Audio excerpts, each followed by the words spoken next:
My dad had a coffee cup that said, "Don't let the bastards get you down." I know. It's just so much work. Uh, Just well, keeps coming in. So COVID's not helping it. So that's well, I know our business is changing with all kinds of regulations coming at us all the time. yeah. So I don't know if that's happening there too. Yeah, it's just hard to tell what to do with people. And um, this week my people have been pretty, we've been pretty safe, I'd say. I mean, it feels safe enough here, Yeah. but this week it was getting a little close, a Well, little it close seems for like comfort. the numbers keep like cascading, and it just gets. And Yep, as you get this, you start to get a little more wary and a little more nervous and a little yep, more anxious about it. So yep. it's I know we had some incidents in our office, and we're not allowed in anymore. So Oh, okay. Well, my law firm, you're not allowed in. You have to make an appointment and you got to sign a certificate. And then I come here and we're all here. yeah, So, yeah. no. Just wear the mask. That's all you can do. Wear Yeah, the yeah. mask. Well, luckily I'm in my own office, so I don't need to wear it right now. But we're pretty good that. I mean, that part is pretty good. So Good. Charlene's in it too. I mean, Yes. the treasurer's got everybody. She's got the public too. So Yeah, it's bad in here, unfortunately. yeah. We've sort of blocked the gate. So we only let the same couple people come in Right. or try anyway. So Charlene, just so you know, your head's kind of like cut off a bit from view. Oh, okay. There you go. That's really okay. No, we were like looking at your eyes. Maybe I need to sit up higher. That's totally fine. I mean, you can do whatever you want, but I just wanted you to know. Thank you. So just so you guys know too. So I guess this is streamed on the county. It will be streamed on the county thing. It says recording live on YouTube. I don't think we are yet, but we're not on Facebook. I don't need that. I don't think we need that for this. I'm nervous about all those Facebooks and Twitters and how they compile all your data. And yeah, actually, I'm going to get my phone just to make sure.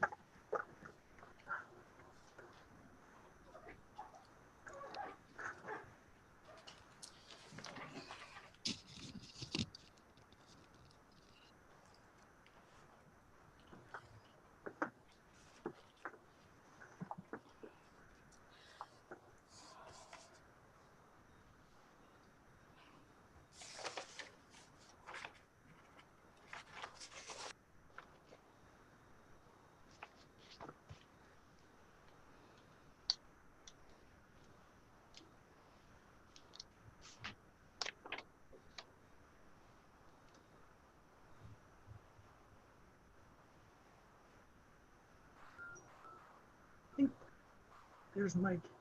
This meeting's going to be actually hosted by our IT department. There, in the past, there was another contractor doing the Zoom meetings, but we're shifted. And then I think that's the same for tonight's council meeting.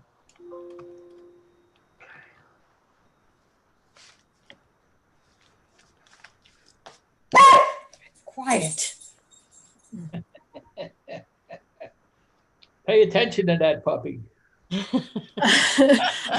The timing is kind of interesting because we actually have a tree being cut down, and I can look right out the window and observe somebody climbing our tree. So apparently the dog knows that's not a normal activity either. So I will do my best to keep things muted here. Yeah, I had that Monday.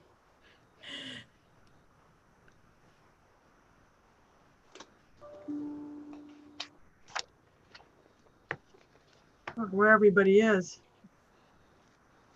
Oh, come on now. I sent all the meeting invites to everybody. Hold on a second. I'm gonna.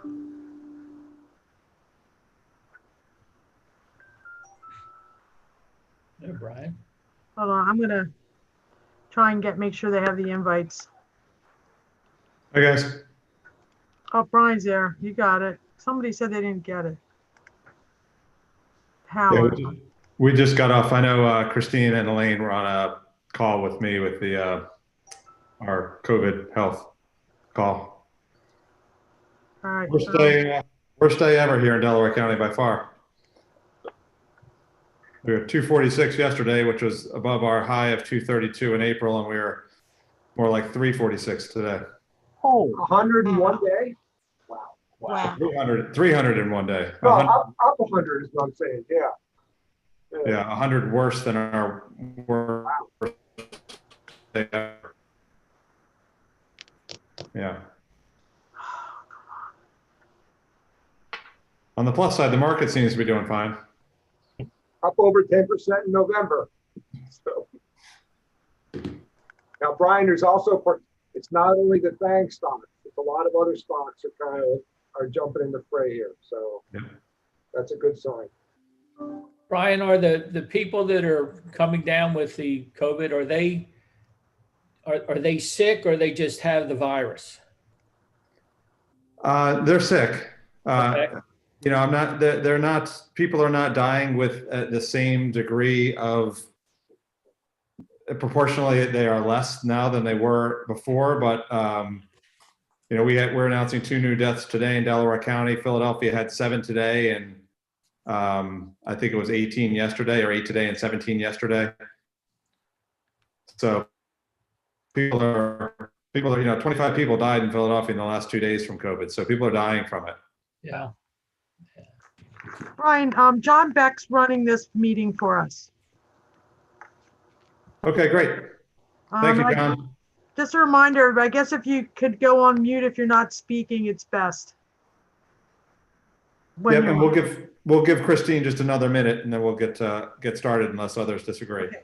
And there was some recent correspondence that just came in like the last hour or so, that was sent to you by email, 2 email correspondence.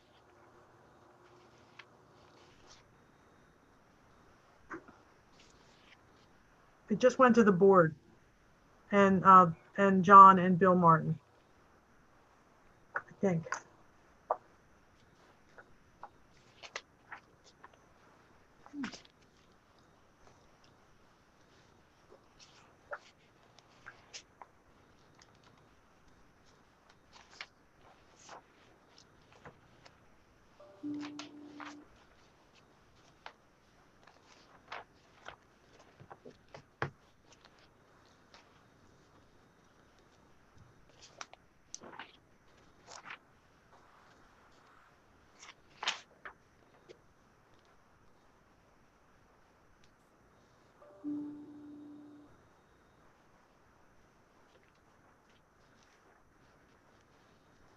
It actually looks like we're actually on the county website right now, live.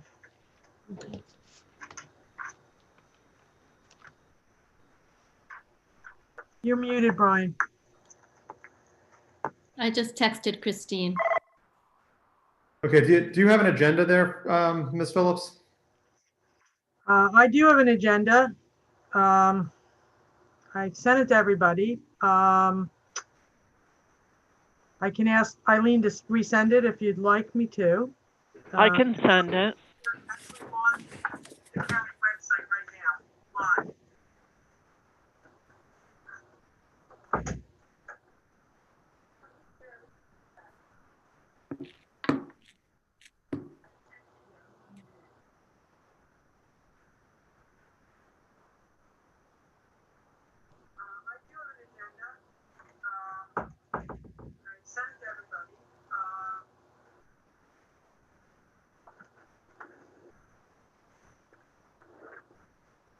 I believe Eileen is resending that.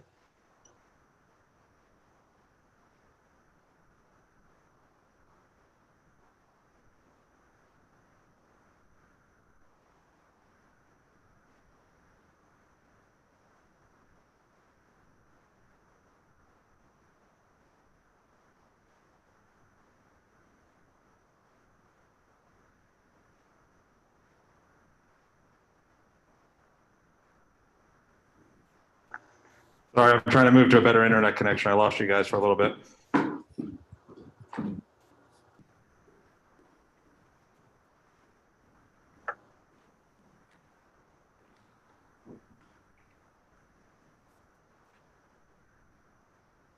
No response from Christine. There she Oh, is. there she is. Voila. Just so you know, Christine, we are live right now. All right, well, I'd like to call to order then the retirement board meeting for November 18th, 2020. Ms. Phillips, would you mind reading off the agenda? I do not have it in Sure. front of me. Sure. The second item is after calling to order is the approval of the minutes from September 22nd, 2020. This would entertain a motion. I move that we approve the minutes from September 22nd. I'll Second. second. I was going to second, sorry. Okay, we have multiple seconds. We have a motion and a second. Any questions or comments about the minutes? Nope, very well done. Thank Hearing you. none. All those in favor signify by saying aye. Aye. Aye. Any opposed? The ayes have it. I'm not kidding. They actually were very well done. And I left through at 3/4 of the way through your meeting, as you may recall, and it was very helpful to see exactly what happened after I left. So whoever does those minutes, thank you. Ms. Phillips, I believe. It is, but I do get assistance from Kelly Diaz and Eileen Ricketts. We put our heads together and make sure we catch everything. So Well, thank you. I take the final pass though. Number 3 on the agenda is the treasurer's report. Good afternoon, everyone. The market value as of 10/31, which also includes annuities, was $545,454,762.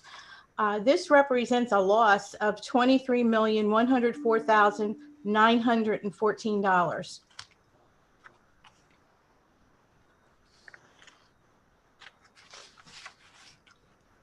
Thank you. And typically we will have a motion to accept the treasurer's report. I don't want to accept that. So moved. I second. We have a motion and a second to approve a disappointing treasurer's report. All those in favor signify by saying aye. Aye. Aye. Any opposed? The ayes Just have to it. be clear, we are approving the accuracy of the report and not the substance of the report. Yes. Ms. Phillips? Okay, the next is the number 4, which is public comment. And we typically do it at the beginning. This board doesn't typically do it at the end again, but we can do whatever this board likes to do for that. I know council likes to do it before and after, but we normally do it now. Well, fair enough. You know, in light of the fact that folks may not have known that we were going to be doing this by Zoom, we'll give people the opportunity. If they do submit a public comment, we can certainly consider it. Public comments can be submitted to publiccomment@co.delaware.pa.us. They can also be telephoned in at 610-891-4931. Please give your name and address, and we will read any public comments into the record. And again, we will, if somebody will help to remind me, we'll check on that at the end of the meeting and address any comments that come in. There is a comment. Oh, there is one. Okay. Is that, we did get one comment asking some questions regarding litigation that was filed by on behalf of the retirement plan. So I don't know, we may be able to answer those questions when we get to the solicitor's report on litigation, but I don't know how you'd like to proceed. So typically, if we could read the public comment in, if it's long, if we could summarize it if necessary, and just the person's name and address and the substance of the public comment would be Yeah. I have probably. it up, Joanne. You want me to read it? Yeah, if you would, please, that would be great, Elaine. Thank you. It is from Eric Friedman, 2 Fallbrook Lane, Glen Mills. Good afternoon, Mr. Zidek, Ms. Phillips, and the retirement board members. I reviewed the retirement board's October 2020 complaint against Cabot Oil and Gas, in which you allege that COG violated federal securities law by engaging in a scheme to defraud investors. I have a couple of questions and would appreciate any clarification you can provide. Number one, the complaint indicates the retirement board has disposed of most of its COG holding, but that it retains 4,000 shares of COG. Is this still accurate? In rough terms, what were the retirement board's losses from its COG holdings? Number two, does the retirement board's portfolio include other individual stocks? Number three, if yes, does the retirement board's portfolio include any investments in Sunoco, Energy Transfer, or any related corporate entities? Other public pension funds have sustained significant losses related to oil and gas company investments. These obviously can impact retirees along with new employees and taxpayers who have to make up for the underfunding. Many pension funds and endowments have chosen for financial and other reasons to divest from the sector. Does the current retirement board anticipate adopting policies that require halting new O&G investments, active divestment from the sector, or both? I mean, I could take a stab at that. At least part of the comment with regard to our holdings of individual stocks is, to my understanding, and obviously I would appreciate those correcting me if I'm wrong on this, but we do not hold individual stocks. We hold investments in funds, some of them just straight index funds. You know, I know that our holding in the Index 500 would have ownership in Exxon and you know, things of that nature, large oil companies, but we do not have individual holdings. Whether Sunoco is in the S&P 500, I don't know that. I know Tesla is now, or soon will be, but I don't intimately know the each of the stocks that are in the S&P 500. But you know, that's I guess all I would say about that. We have not, during my time on the retirement board, nor in those meetings that I attended prior to being on the board, was there a discussion about investing in certain sectors and not other sectors. The investments decisions that have been made, in my experience, have been made on more of a fund-wide basis, seeking to invest in either U.S. equities or international equities, or equities of a certain cap size, so large cap or mid cap or small cap, things of that nature, but they are not industry specific. Brian? Sure. One thing to let you know, I did, you know, in terms of one question, the estimate by the attorneys who have filed this lawsuit was that there's approximately $159,000 in losses. That was one of the questions. The other thing is that if we did want to respond to this gentleman, you know, not with none of us having any of the retirement investment documents in front of us right now, it also could be appropriate to suggest to him that he file a right to know law request, in which case we could then, you know, in a more orderly fashion, you know, double check and see if we had anything responsive in terms of holdings.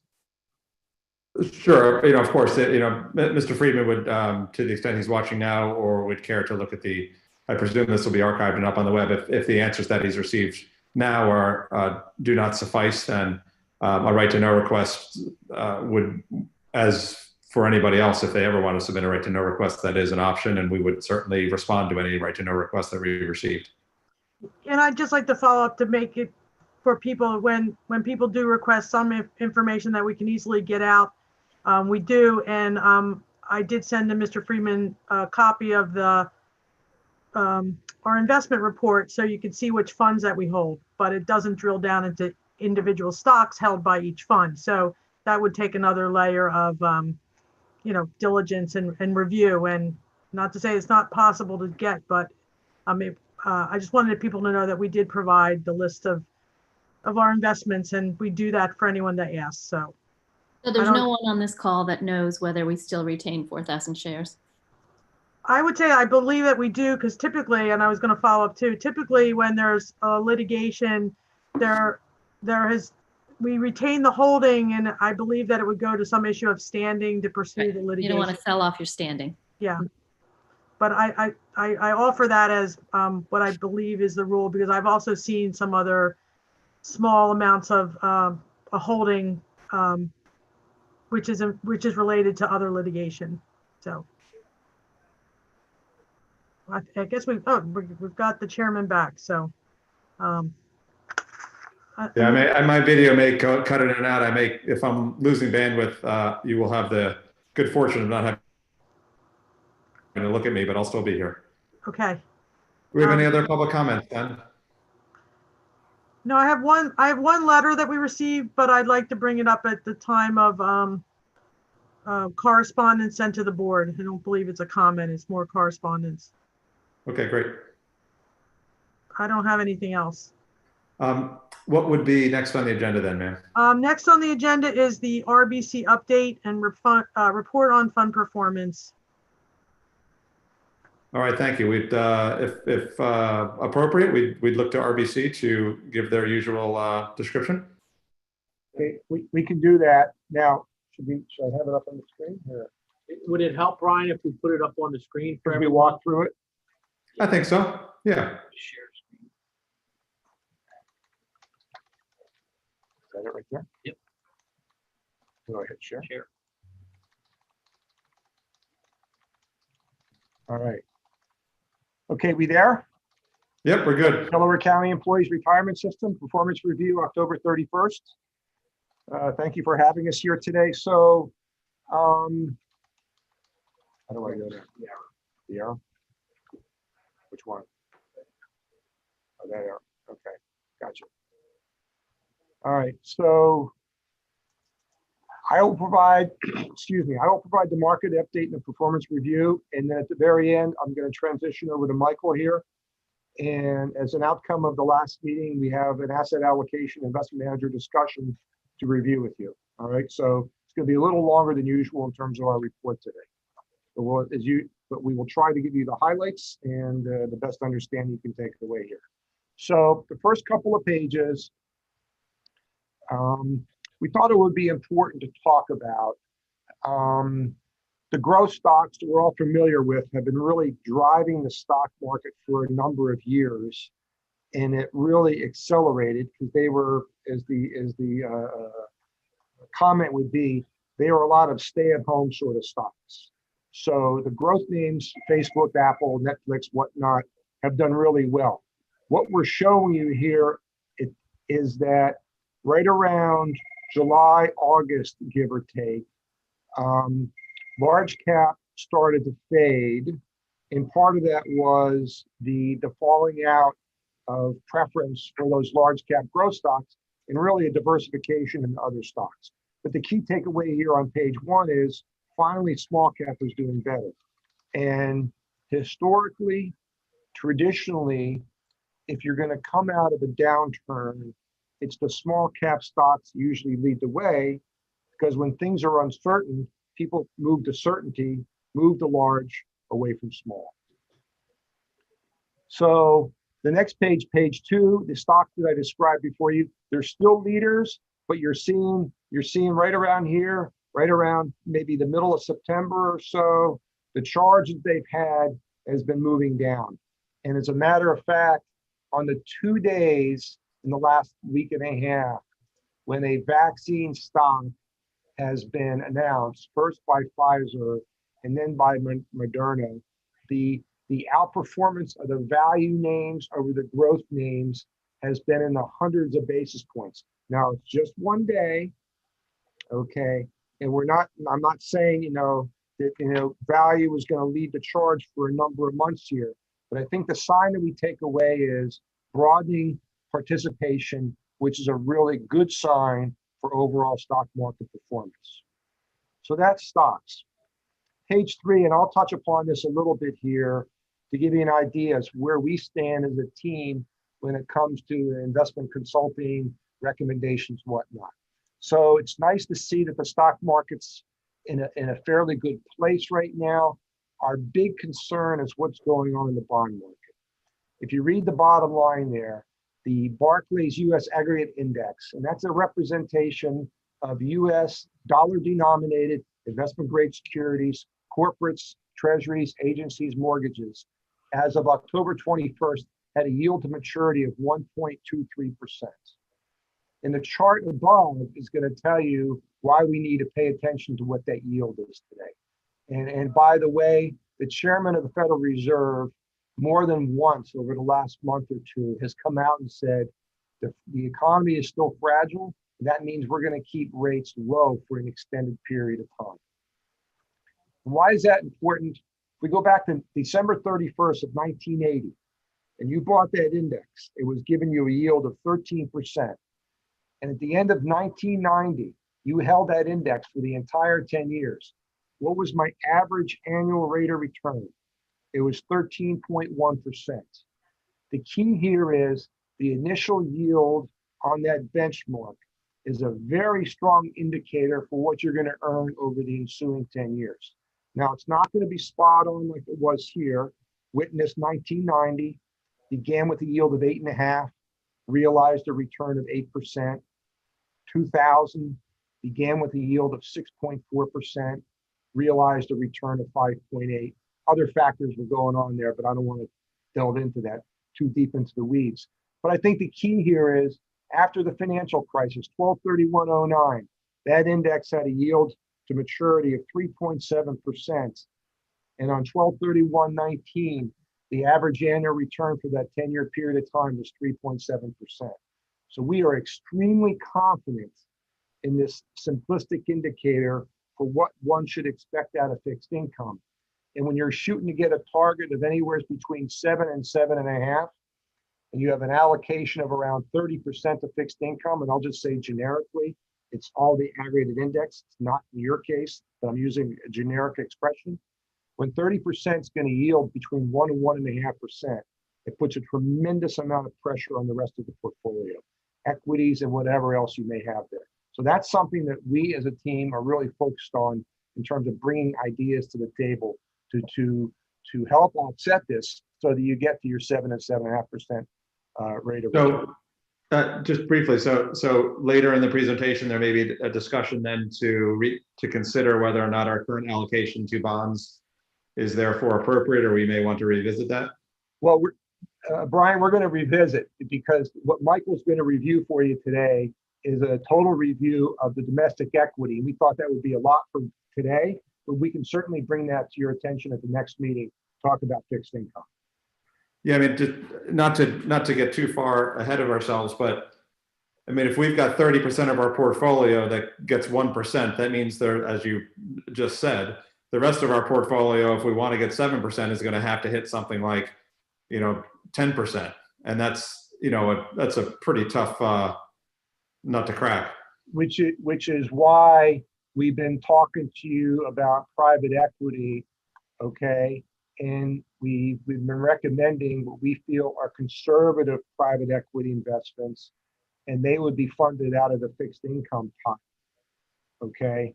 So that's been our kind of thinking for you in terms of that's one option for you to consider, not the only one, but an option. And I will say a lot of our other clients, that's the direction they're going in. They're anywhere between where you are just starting out to maybe up to 4 or 5% in private equity. But that 4 or 5% investment has taken 5 years to take place. All right, we're pretty much proceeding fairly slowly. But after Michael's review of domestic equity, we can come circle back and I can tell you some of the things you might want to consider on the fixed income side. All right. Okay. Can I ask a quick question? I've heard you say twice now our goal of 7 to 7.5%. It's 7.5%, right? It's not a range. It's 7. Are you 7? 7.5? When I said it, I'm speaking generically of all the clients we work with is anywhere between 7 and 7.5%. So is ours is 7.5% or 7? 7. I think it's 7% now. Okay, it is 7%. And Okay. just as a clarification, that's an assumption. It's the goal. It's an assumption that goes into calculating the overall liability. And we dropped that from 7.5 to 7 in the fall of 2018. The board and it was, I think it was a prudent move because it's more actual. So right now, just to address, even with rates at this level, it's doable. It is getting more difficult. There's no doubt about it, but it is doable. There are paths to take for you.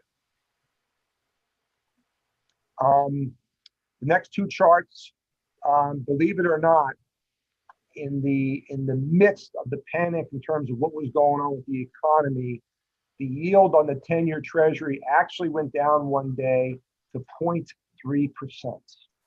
Okay, but this is like the average. This is where the close has been over the course of this year, and you can see the trend line is going up. Now, that's bad news for any bond portfolio because as interest rates go up, prices drop. There's always an inverse relationship between yields and prices. Okay, but the good news the takeaway should be this. The good news is future investments will be made at a higher level. That's a good thing. But also when rates go up, it can also be perceived that there is in fact economic recovery going on. All right, and you can see it started back in July. And if you refer to the first chart that I looked at when it's talked about small cap stocks, right about that time, small cap stocks started to do better. So it's overall, it's maybe a sign that things are doing a little bit better, even though none of us may feel it in our day-to-day lives here. And then, you know, what people are perceiving can happen to the 30-year bond, which is kind of the bellwether for where interest rates are going. A low range over the next couple of years of 1.9%, a high range of about 2.8%. And you can see after the global financial crisis, the high point was just under 3.5% here. So if that were to happen, I think that would really be signaling that the economy is doing fairly well. Federal Reserve would no longer be all that supportive, which would cause interest rates to go up. But again, it's not all bad. Reinvest at higher yields, stock market's doing better. Those should be the other takeaways. Page 7 here. Again, this report is through October. These market values do not include the 5 annuities that Charlene referenced when she talked about the total market value. This is only the investment portfolio here. So you can see if at the bottom box year to date, that portfolio began the year at 558.3 million, withdrawals of about 9.1 to meet payroll needs. In terms of the investment portfolio, down 7.8 million for an ending value on October 31st of $541.7 million. Now, that's October 31st. Lord knows where the market's going to close out in November, but the stock market is up in excess of 10% since the end of October.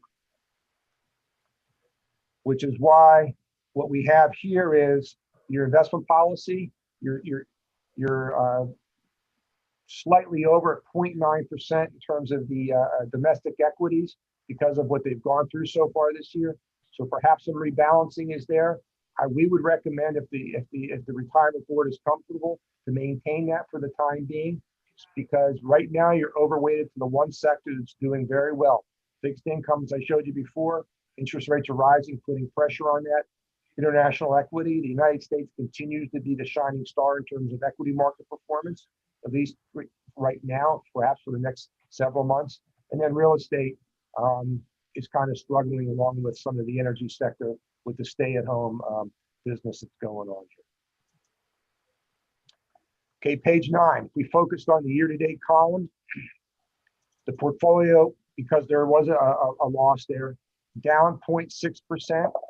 The policy benchmark positive 0.2 for an underperformance of 0.8% year-to-date. And likewise, you can go across and see how the portfolio has fared vis-a-vis its benchmarks for a number of years. I know Joanne sent some information out to us earlier about, you know, how the fund is doing versus its peers. Well, I think Rick's going to comment on that later on when you go through correspondence that's been received. Year to date, where do we stand in terms of the domestic equities? 0.6%. The benchmark, which is all cap, 4.1. And what's going on there is it's being held back. The drag, if you want to call it that, is because of the investment in real estate and what's happened with the COVID stay at home. The REIT portfolio that was doing extremely well ever since it came on board has struggled mightily over the last several months, down 16%. You can see the overall market up 4%. And then Emerald doing very strong there, up at 12.4%, a lot better than its benchmark. But what we have here is looking at Vanguard. We had some managers that were let go earlier this year with underperformance, which is part of that underperformance year to date.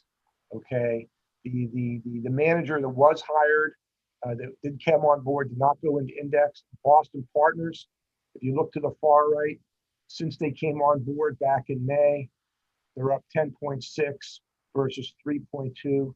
They are helping out a little bit. Philadelphia Investment Partners doing very well. You can see they're up 2%, whereas their value benchmark is -12. The index, the Vanguard index, is slightly behind. What we find out is over time, it pretty much tracks. And most likely what's going on there would be the big influx of money that came in after the market made its highs earlier this year. Logan Capital underperforming growth, but still very strong, up 18.5%. So as I look at this list, I would have to say the primary reason for the underperformance would be the managers that were let go in terms of the year-to-date number, the equity managers that were let go earlier this year, because most of the managers seem to be holding their own, plus or minus a little bit versus the benchmark. Can we talk a little bit about Center Square before we move on there? Yes, sir. So it looks to me that as I look at this, that they have underperformed their benchmark year to date over 1 year, 3 years, 5 years, and 7 years as well. Is there a story to be told here that these numbers aren't revealing? Not that I'm aware of, because I know there was a question a couple of meetings ago about, I think Christine may have had that question about where do they stand in terms of mall holdings and whatnot, or retail. And I know at least from that particular sector, the holdings were, excuse me for a second while I cough. The holdings were close to zero. The benchmark itself only has like a 3 or 4% holding there. So no, I don't really have an answer for you there. I think they may have looked to change their benchmark, but this had been but that only would have been like a recent move. The longer term numbers would reflect the benchmark that we have listed here for you.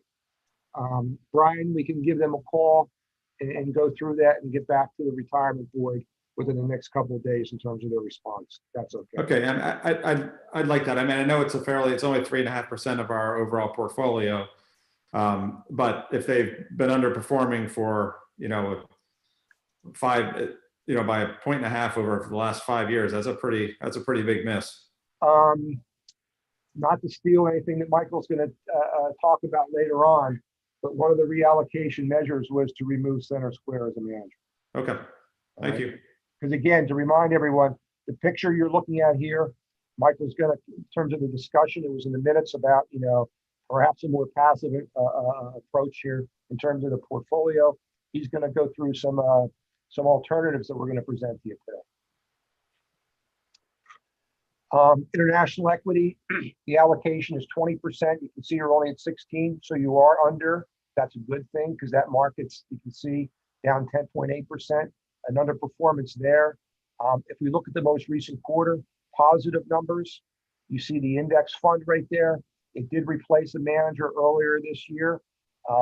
UBS, that UBS portfolio was transitioned at the end of September. A lot of paperwork. I believe John was involved. I know there was a lot of work from Joanne's office. We were obviously included in that too. So that transition did take place. Perhaps along the Center Square, something, as long as we're talking about managers that aren't with you there, perhaps something should be done with the Scout portfolio. Now, when there was a problem with the other manager, we recommended right away moving into the index. That might be something the trustees may want to consider here today, but I'm trying to hold off on that because we want to spend a lot of our time talking about the domestic equity portfolio here with Mike.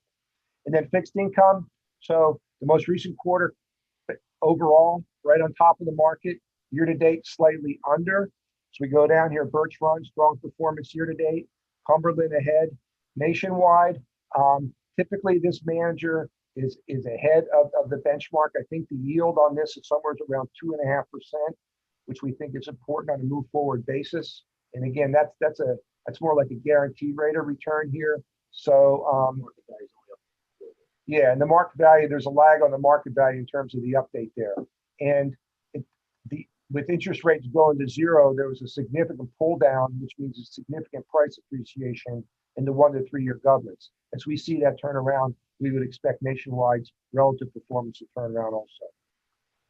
PGIM that was brought in this summer here, PGIM, Prudential Investment Management.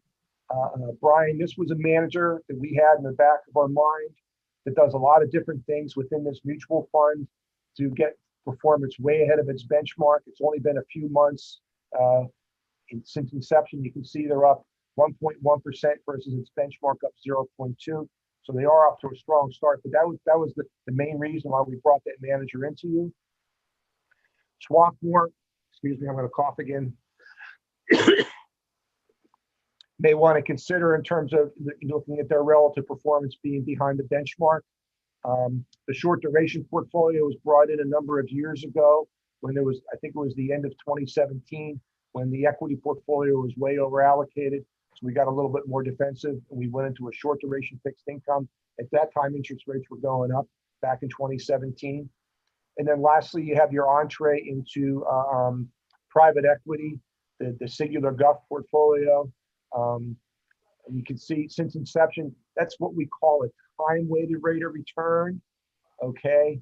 On the next page here, page 12, when you do private equity, the appropriate measure of performance is internal rate of return, because there's always money going in and out, and a time-weighted return really can't account for the money's going in and out. So right off the bat, this fund, we have a J curve where the first year or so, typically you have a negative rate of return, but you can see your IRR is a positive 12%. So your first entree into private equity, at least is coming across really well here for everyone. So that will complete my review. If there's any questions, I'd be more than happy to address them. Beginning here with background, Michael's going to walk through this for you. So before I step away and he takes over my chair, are there any questions that we can address here for you? I just had one question. The Scout Fund, that is the last fund that's being held by Wells Fargo Advisors. Is that correct? That is correct. And we moved the other international to the Vanguard. Vanguard earlier this year, yes. Okay. You see, you look to the right, Vanguard inception June. Yeah. Mm-hmm. Yeah. Yeah. I know that the international was held by Wells Fargo Advisor, but if you're looking at that wouldn't, for administration purposes, it would be nice to have it all as with our custodian.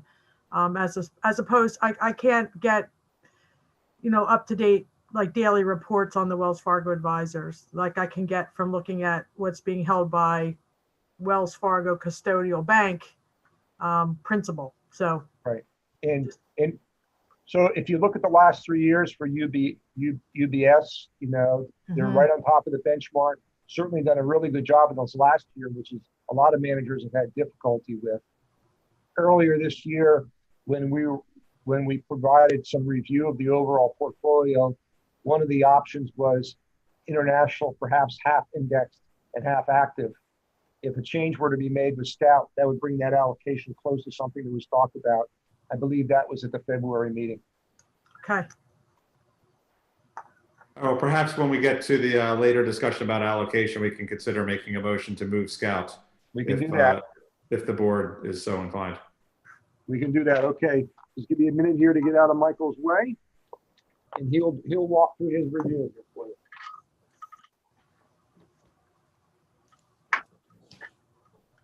All right. Good afternoon, everyone.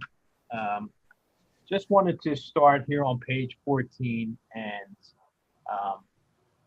$500 million is as we compare it is like a tanker, and it's tough to turn a tanker in the ocean. It takes a while. So we did recognize the comments out of the last meeting, and we do have some options to get more passive. U.S. equity bucket is the largest bucket of asset classes, over 50%. So we thought it would be best to start there. Number one, recognizing that Joanne's time is 100% of her time is not dedicated to the retirement fund. And this is a lot of operational stuff, behind the scenes paperwork that when we do make these recommendations. So we thought it would be best to start with the largest allocation here. So page 15, this is what we call a style box here. And you can see your domestic equity managers here. Boston Partners, our new manager, they're going sideways because they go across all three capitalization ranges and they're all cap process there. Wanted to point out, Emerald is a good long-term performer here. And, we did have a lot more managers that we did terminate some earlier in this year. So if we move to portfolio options, number one, obviously, we could go 100% passive. And we could do that through the Vanguard Total Stock Market Index, relatively cheap, just a couple basis points. And that would put the entire domestic equity bucket passive. And we would match up pretty close to that index minus the fee, pretty much on a quarter by quarter basis. The second option would be to move 90% of the assets to the Vanguard 500 index, and 90% of the assets would mirror the S&P 500. Recognizing that Emerald has done a good job, and about, small cap of the total stock market index is just under 10% of the makeup there. We'd keep 5% with Emerald, and then we could index 5% in the Vanguard Small Cap Value Index.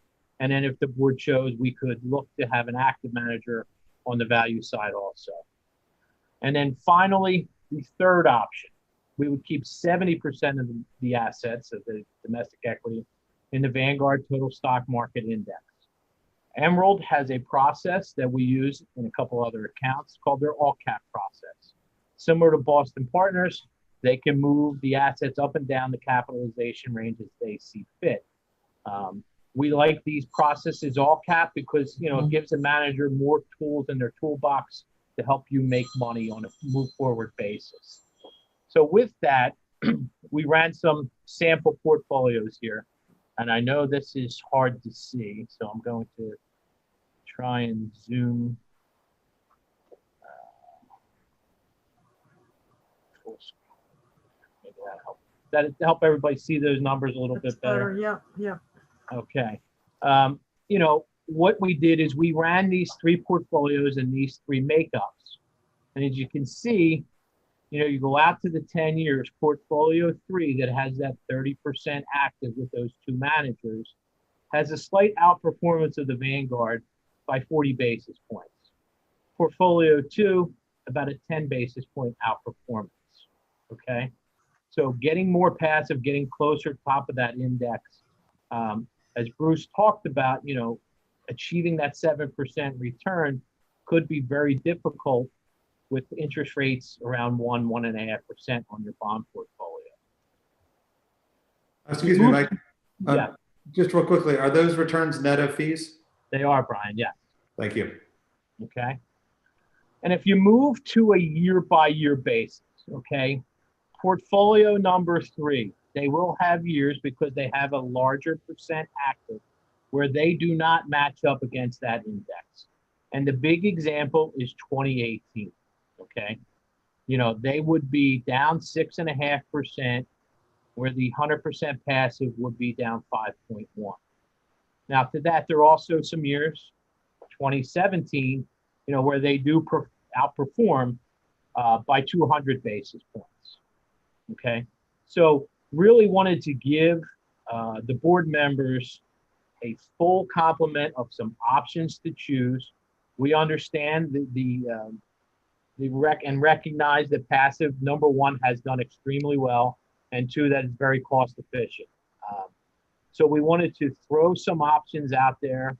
We can run more options if you like, but just to show the benefits of 100% passive and the benefits of having a little bit active. So I'll stop there, and Bruce and I can address any questions you have. I mean, we just wanted to put it, to you very simply, with your time constraints here. So can I ask just a very simplistic question. Going back to page 9, which is showing on the equity side benchmarks from 10 years back. Mhm.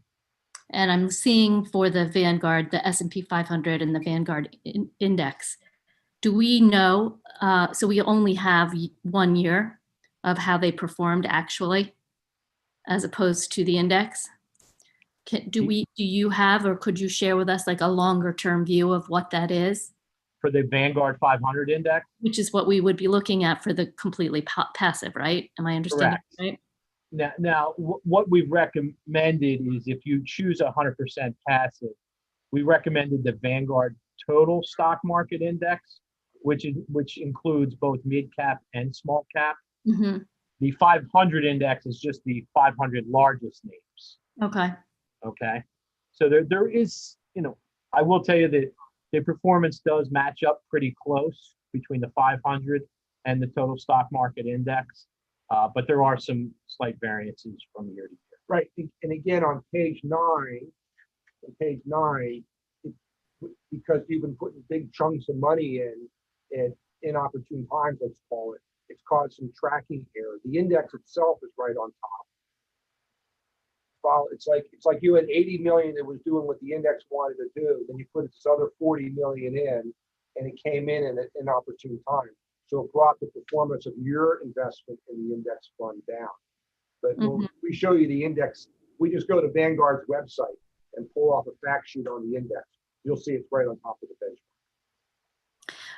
Okay, and the weeds on that, I didn't mean to, because there is a difference on the most recent 1 year. I think I referenced that when I did the review. Yeah. But I mean, what I feel like I'm getting from this chart, and my gut is that that it's just outperforms over time. Over 10 years, it outperforms. And Correct. I also want to get an idea of how much money we would be saving in fees, like the magnitude of money, whether that's a material difference and should go into our decision making.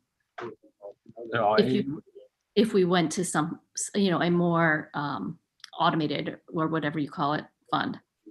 No, I was just going to say, aren't these all net of fees? Weren't you reporting net of fees at this Yeah, point? but net of fees, we're paying. These are net of fees, yeah.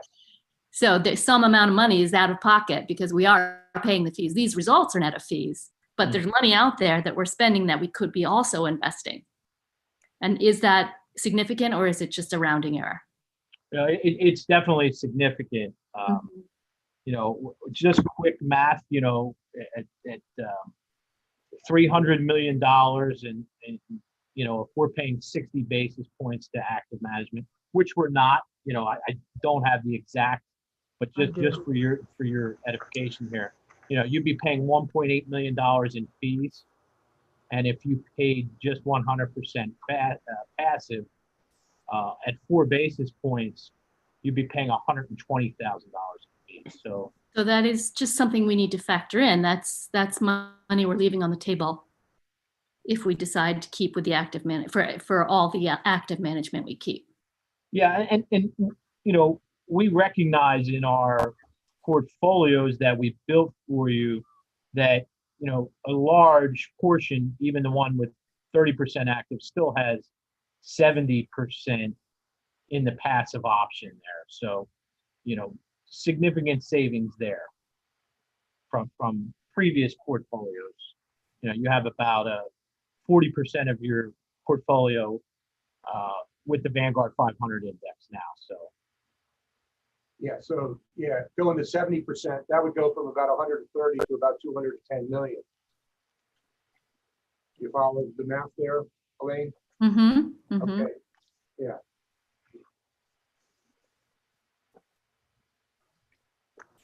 I mean, I guess I would just offer my perspective that as you're just alluding to, any of whether it's portfolio 1, 2, or 3, we would be making a substantial change from, certainly a very substantial change from the way things looked when I first saw the portfolio back in 2018. But even a substantial change from where we are now by moving more to the sort of index funds, because we're all dealing with U.S. equities, whether it's portfolio 1, 2, or 3, it's not surprising that they are relatively close to one another. And I, for one, would be okay with any of the three. You know, from my perspective, all three portfolios, because they are predominantly index funds, achieves the goal of being efficient investing. I think I've revealed previously that I am a drinker of the Vanguard, Bogle, Warren Buffett Kool-Aid on efficient market hypothesis. So I tend towards passive investing, but I also recognize the reality that some people have better monkeys throwing darts at the stock board than others, and do so over long periods of time, which I don't understand, but I don't have to understand it. And it would be foolish to not recognize that, at least in the ones that you're speaking about, having some degree of active management would have goosed the returns, even over a relatively long period of time, like 10 years. Brian, I would say that your RBC is responding to the discussions that we've had this year, and your view on those index funds and the passive management. So, I mean, this is really trying to address that. Agreed. I have a question in the sense that, obviously, if we're in a large, let's say we take portfolio one and we're in the large, we're in the Vanguard Total Stock Market Fund. We don't have tremendous risk exposure to any one equity, although I think there are times where they're probably overweighted sometimes in a particular name, but we do have 100% exposure then on that investment to Vanguard's systems and liquidity and other issues. So if there were a problem with Vanguard, we're 100%, at least as far as our equity dollars are concerned, loaded in there. So if we had a liquidity need or something that required us to be doing something, we're 100% exposed to them. Is there a significant risk? Are they sufficiently, or with our other investments? I mean, this is still just our domestic equity, so we've still got a lot of other money spread around, but generally speaking, and this wouldn't be our most liquid piece anyway. Is that any kind of a concern? We have some clients, Christine, to address that they may choose to put, if you chose 100% passive portfolio, they may put 50 with Vanguard and 50 with BlackRock, or 50 with BNY Mellon, or something along those lines to address that liquidity concern. But Vanguard here, for argument's sake, is just a placeholder. There are definitely other passive providers that we could go out to, and bring those proposals back to the board. But yeah, I mean, my only concern was not, it wasn't really the exposure or the management, because as Brian points out, it's passive. My real concern is just sort of systems exposure, and with the somebody could be cyber attacked or have an outage for some reason, and it could be awkward if we can't get retirement checks out because we can't do what we need to do because they happen to be down during the 3 days we need them to be able to do things for us. That's the kind of concern I had. So it really wasn't like even a concern that we'd lose anything. It was just more of an operational exposure. Yep. And we could address that by bringing in a two providers on the passive side. I don't think BNY Mellon and Vanguard, I don't know, the malware attacks are getting pretty crazy nowadays, but that would be a good hedge against something like that. Yeah, exactly. I was just looking to have the diversification, not so much in style as in company. Yeah, in access. Yep.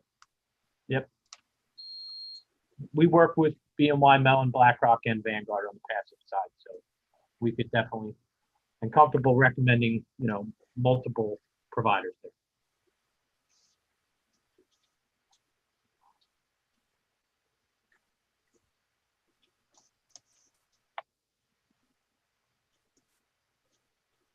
Was this something the board is interested in taking action on today?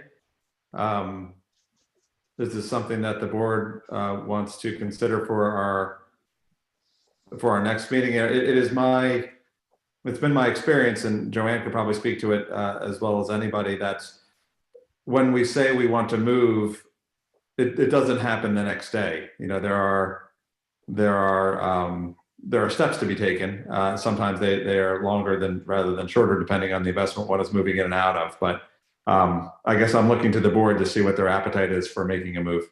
And before we do that, it would seem to me that, just to lay my cards on the table, that if I was thinking about making this move to portfolio 1, 2, or 3 from our current, I would want to look at the entire asset allocation and think about the entirety of it rather than just the U.S. equities. I mean, I understand why we're doing why you've proposed what you proposed. That makes up a majority of the portfolio. But as I alluded to earlier, it seems to me that if we have a high degree of confidence, as I think you guys stated, that the next 10 years are going to yield something between 1% and 2% in our fixed income, that we may want to think about, I would want to think about paring back some of the amount of money that we have in the fixed income, because it becomes such a big hurdle, whether that's to add to the U.S. equities or to put it into private equity or to put it into international. Would be a different discussion. But I guess for my money, I would probably say I would take this under advisement today, and look for at the very next meeting to have a comprehensive discussion about the entire portfolio allocation that we make and move everything into that portfolio allocation at that time. Is that crazy talk? No, I think that's I think that's the route I would want to take too, to take it under advisement, but we need to look at it as a whole. And I would also, this might be really appropriate for, a subcommittee to have further discussions with RBC, just to get some more lay of the land so that we don't have it all to consider at a meeting in January. That would be our next meeting. Yeah, I think that's a good idea. I for one, I really appreciate having the sort of, here are some choices that we have in front of you. Here are different options that you can take, and here are the pros and cons of each of these options. Do others have interest in being on a subcommittee to, and anybody can be on it? I don't have any, it doesn't need to be me on it. But Joanne, would you care to be on a subcommittee? Would anybody else want to be on a subcommittee? Yeah, I mean, I'd be happy to serve on a subcommittee. I was going to say, I really think this needs some consideration. I appreciate the view of looking at this in the context of the overall portfolio. I think somebody, I'm sorry, Larry says hello.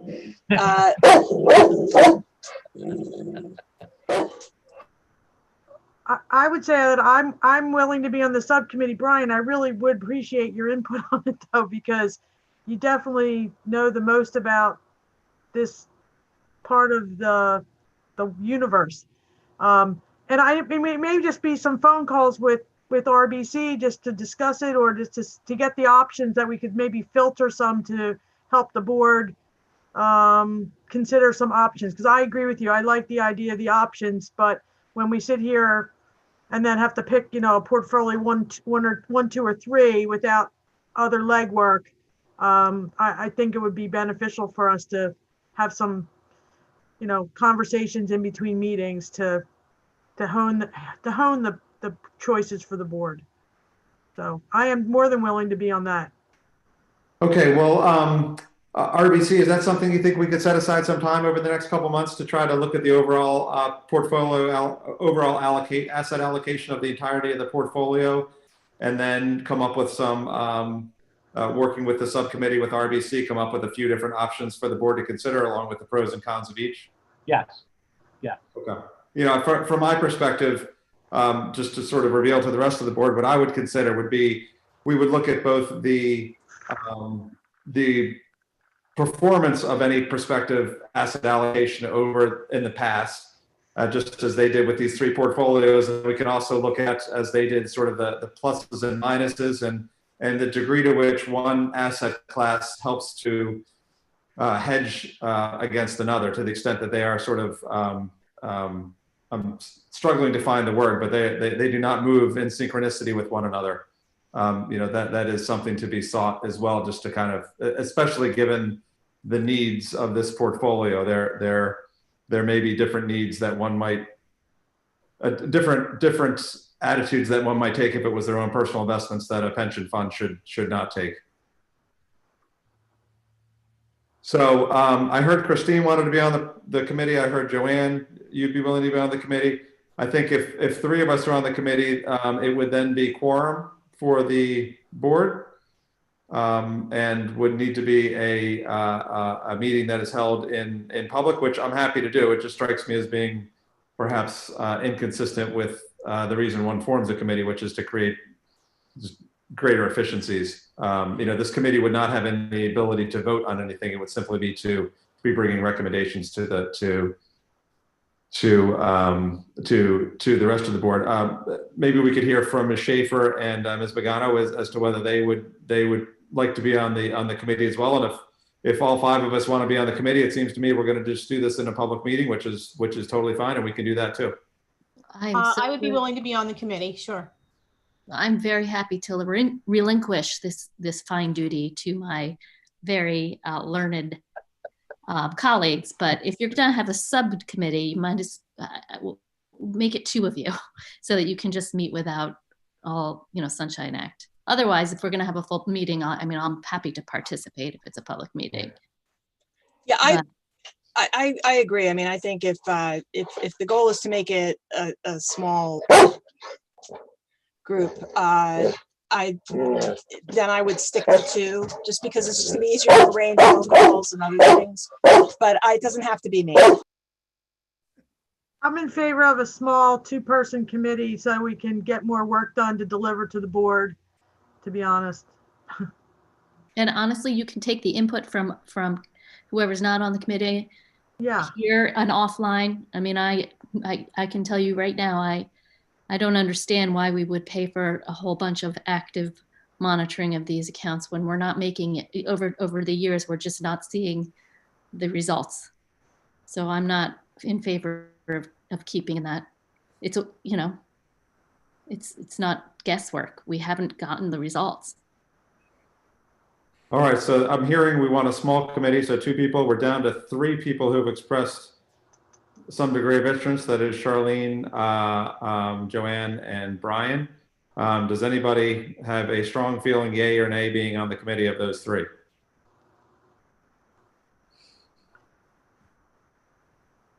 I guess I would have a strong feeling I'd like to be on the committee. I will. I think you should be on the committee. Charlene, I don't want to wrestle you for it. If you really want it, that's fine. I offer only because I have most of the documents and things. Yeah, you here. do have more than I have, so Yeah. that is fine. I would Okay. relinquish it, no problem. Okay, thanks. Okay, so I don't know if we actually need a motion to form this. I think thanks. I'm not sure. I don't believe we need a motion to create a subcommittee. So consider the subcommittee formed between Brian and Joanne. We will work with RBC and we'll be prepared to report back to the board and the public at the next public meeting, which will be in January, as to what options the subcommittee working with RBC recommend, and with an eye towards hopefully coming to a conclusion at the January meeting. To the extent that we have materials ahead of time, of course, we will circulate those to folks so that they could ask additional questions if they have them of the subcommittee, and so we can hopefully come to a decision then in January. And can I just ask, if it doesn't create too much extra work, when you're doing this analysis, include the amount of money that we would have invested if we had not been paying fees. I mean, to me, that's incredibly relevant. Understood. In comparing results. Understood. Okay, RBC, anything else that you, Brian, we just want to confirm that no changes to the portfolio today. I think that's what I'm hearing. At board, do you hear differently? I'm Nope. okay with that. I might have, if we were taking another course, I might have said to revisit Scout, but if we're gonna come back in January, I'm okay. I'm okay that we wait until then. Yeah. Yeah, so I think we'll stay the course then today, and we will expect in January to make some relatively significant changes across the portfolio, and hopefully, make them once and then not revisit it on hopefully we can get it into a shape that we all feel comfortable with riding with for a little while, because I know it's no small task for both RBC and Ms. Phillips and Ms. Begano and others to deal with multiple changes, and it's just not terribly efficient either. So we will try to get something in order that can last the test of time. Okay. Anything else, RBC, that you would like to make us aware of today? No, that concludes our report, Mr. Chairman. Okay, we appreciate what you did, and I appreciate the three portfolios you put together. I think they form a really good start for what we will move to in January, and a good template for us to build off of. So thank you for doing all that work. Thank you, sir. Ms. Phillips? Okay, well, the next item on the agenda is the RBC agreement for 2021. So a smooth transition there.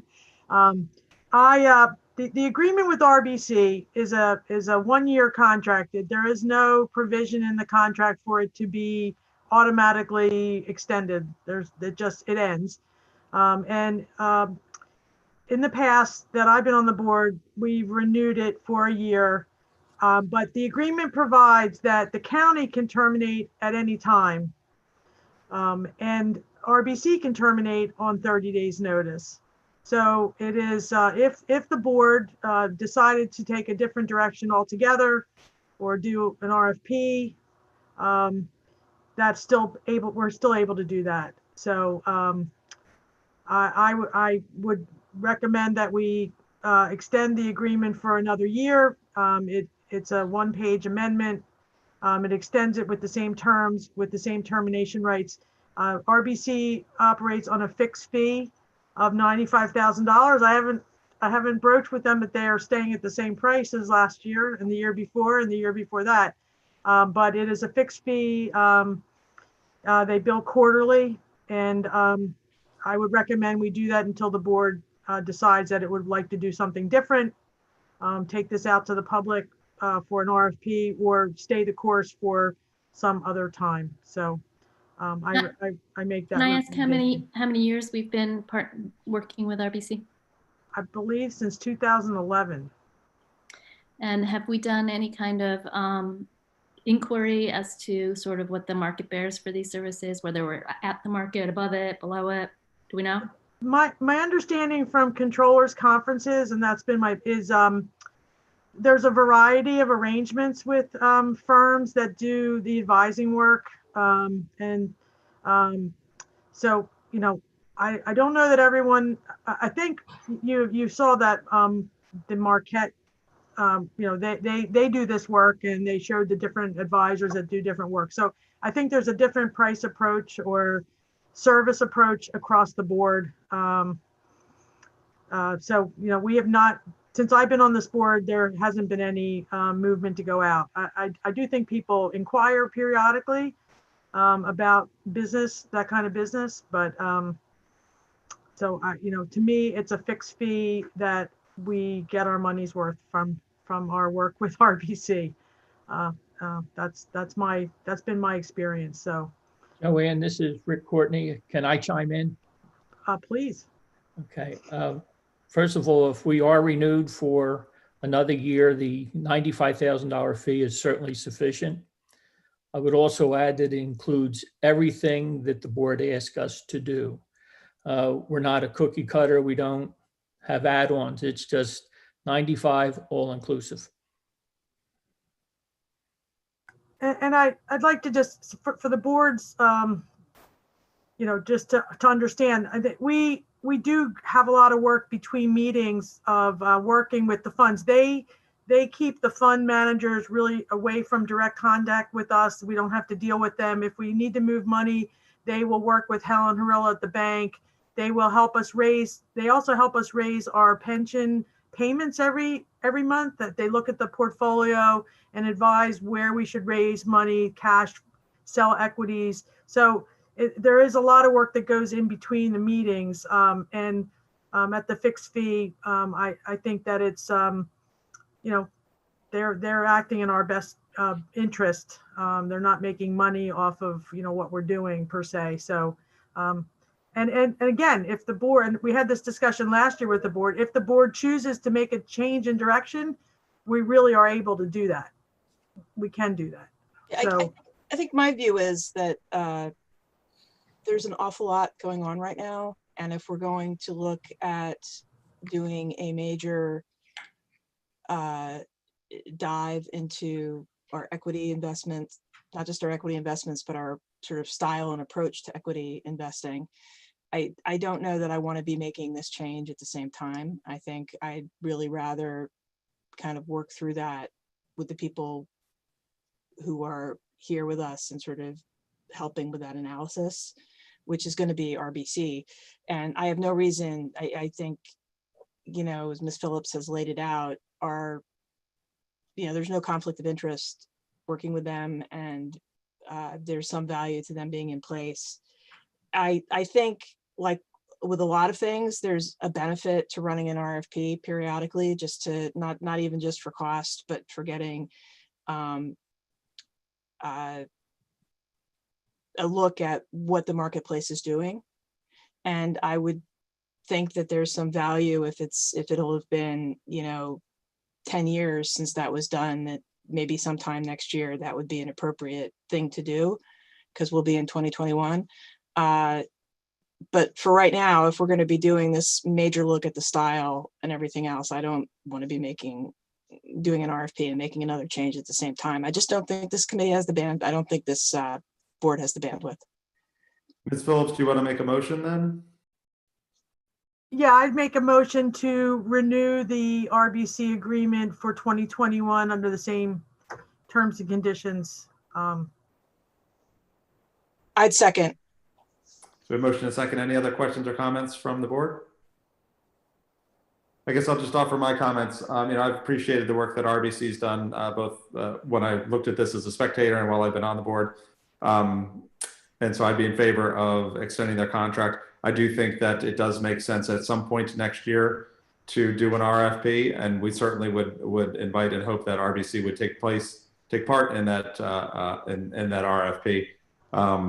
But that's not the statement that we should do an RFP is of no reflection of RBC or my feelings towards them. And I don't say that just because it would be awkward not to, because they're on the phone with us. I say that because I hold that I have that same position with regard to any contract that the county enters into. It's just good sense for us, whether it's insurance brokerage services or the people who are doing the heating and air conditioning on our buildings or this, that we need to periodically do an RFP to make sure that we understand exactly what else is out there. So I would be in favor of this motion and also would concur with, I think, the sentiment expressed by Ms. Ruther and also Ms. Phillips that at some point in the future, we should probably go to an RFP.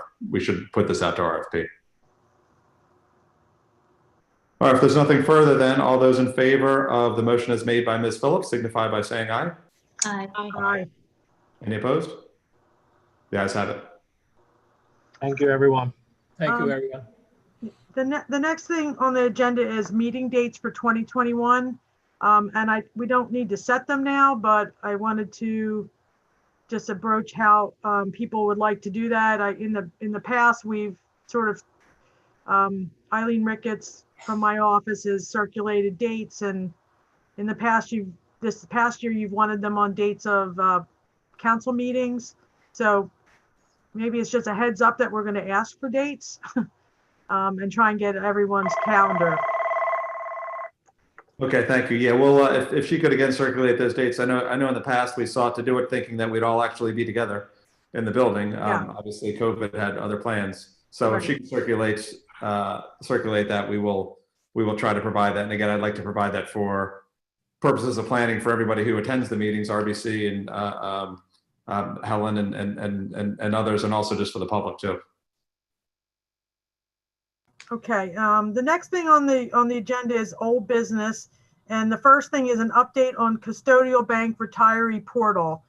And I'm going to take the lead on this. Helen's here if we have questions, but normally Helen's on the agenda, but she's not on the agenda today to speak. After the last meeting, we had left it that we were going to look into what we could do for existing retirees. We were not in a position to look for members, member portal. That would be people that are in the building that want to know their benefits. Although we had a very full discussion about how that would be really beneficial and would help,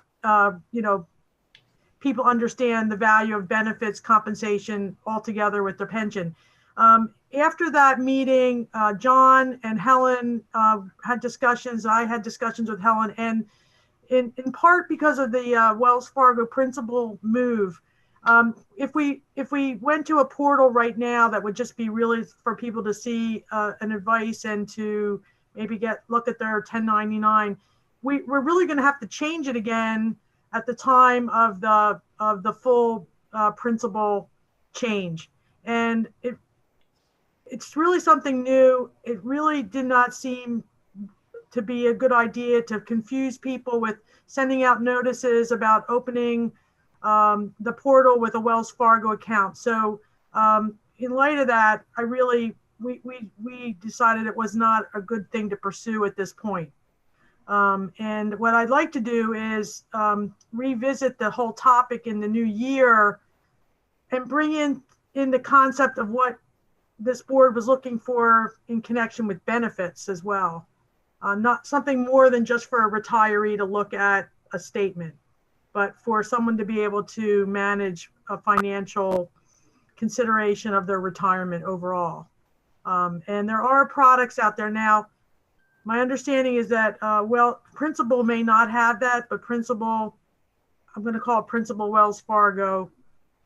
They teamed up with other people, but there's also other vendors out there that offer this. So again, this might be something really appropriate for an RFP as well, to provide this kind of service.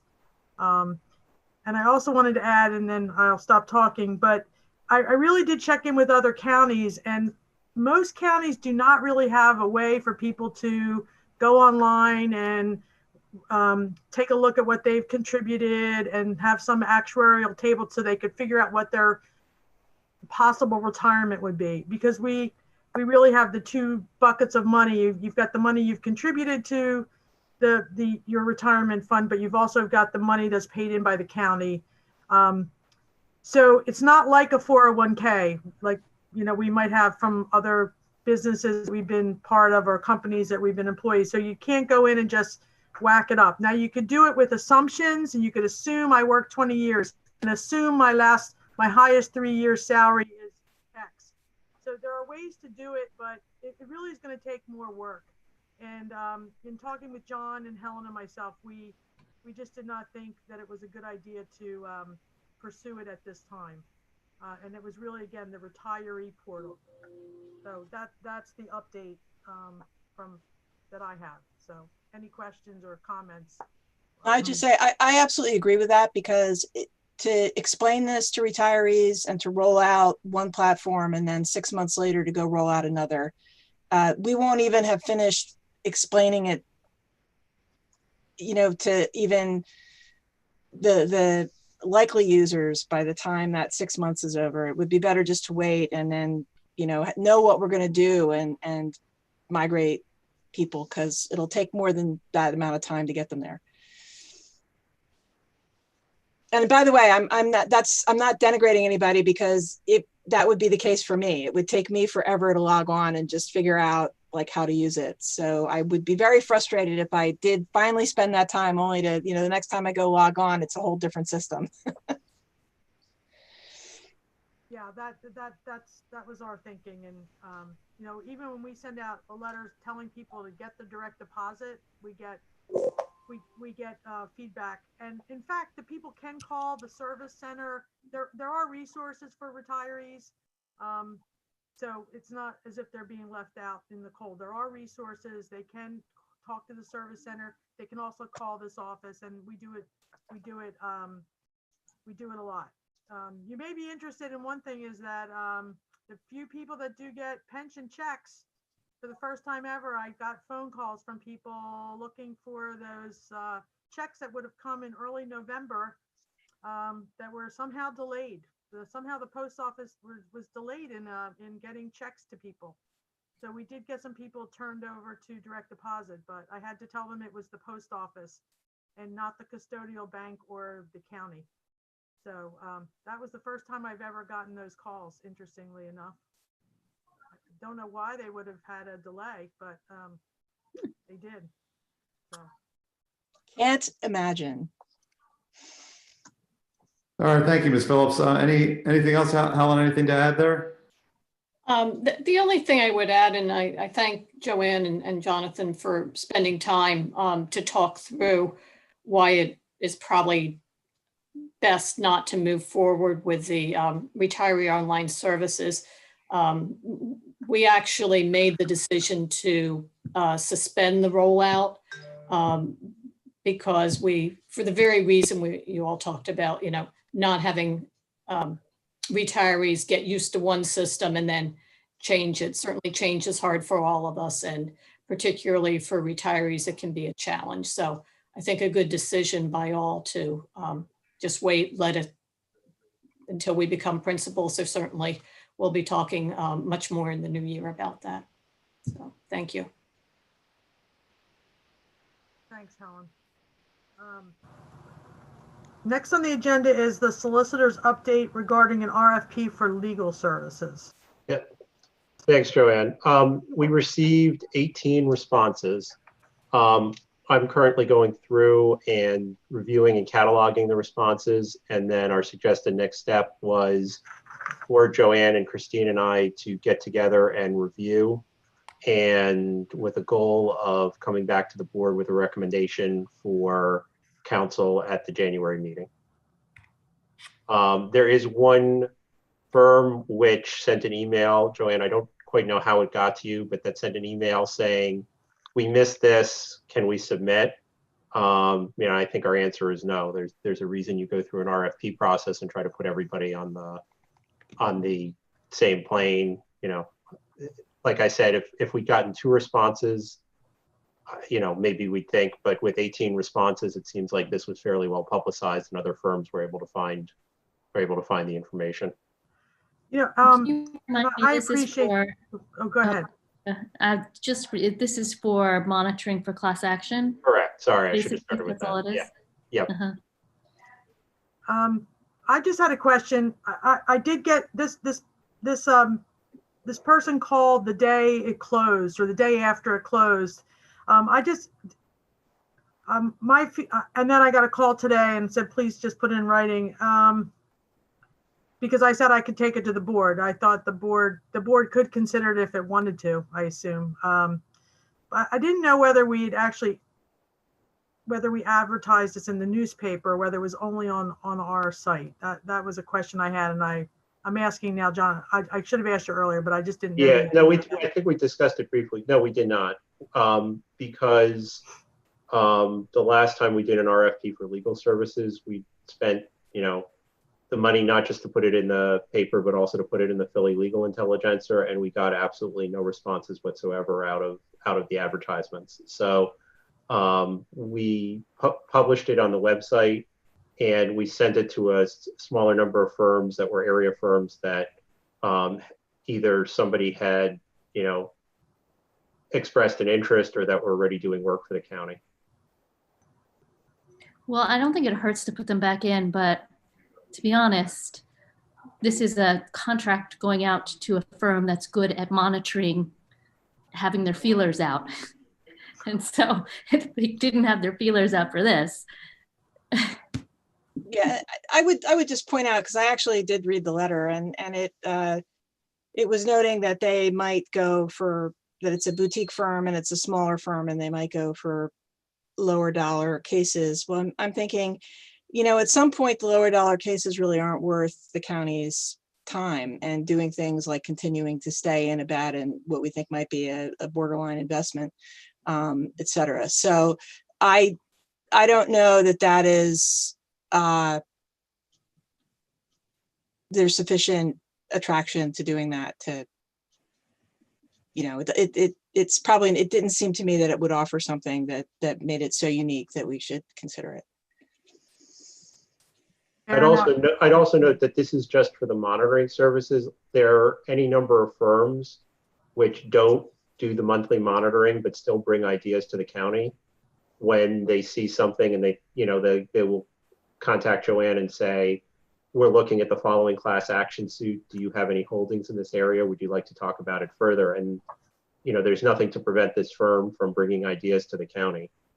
They just won't have the automatic monthly access to the county's investments. And I did make that, I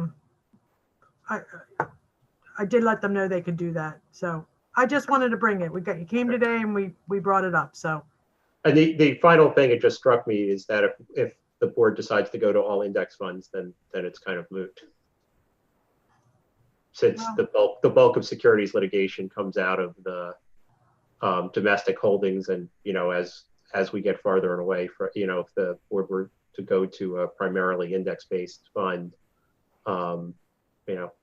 we'd still have some claims looking backwards, but going forward, there wouldn't be as much of a possibility of securities action. Okay. I don't think we need to do anything more. That was the update. And then the last thing on old business is the solicitor's report on litigation. And that's basically the litigation, I guess, John, that Mr. Right. Friedman was referencing. And yeah, the only update on that is that we had correspondence from our attorneys that they had to republish a notice because of a close reading by the court of the requirements and the requirements between posting notice in this case as opposed to the concurrent case that's going on in Texas. That's going to delay, but doesn't do anything to hurt our claim. So they're republishing the notice, the claim's still going forward. The good news was there was no objection to the retirement system as a lead plaintiff. So once they get through the new waiting period, which I believe is 60 days, but I'm not entirely sure, our complaint should proceed. And that's the only litigation update.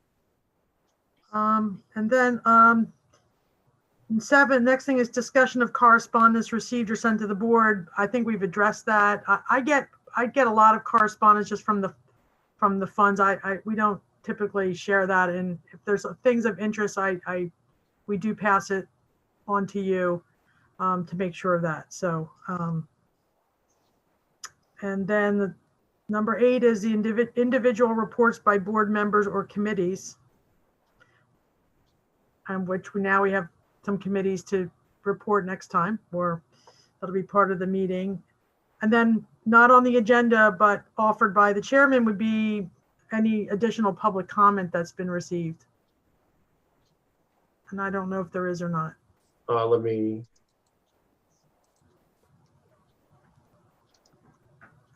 The only public comment received was the email from, at least at the inbox, is the email from Eric Friedman we read earlier. And that is it then. All right, any other questions or comments from anybody on the board? All right, hearing none, I would entertain a motion to adjourn. So moved. Second. All those in favor signify by saying aye. Aye. Aye. Any opposed? The ayes have it. Thank you, everybody. Thank you all. Thank Thanks, you. everyone. Okay, Happy bye. holidays.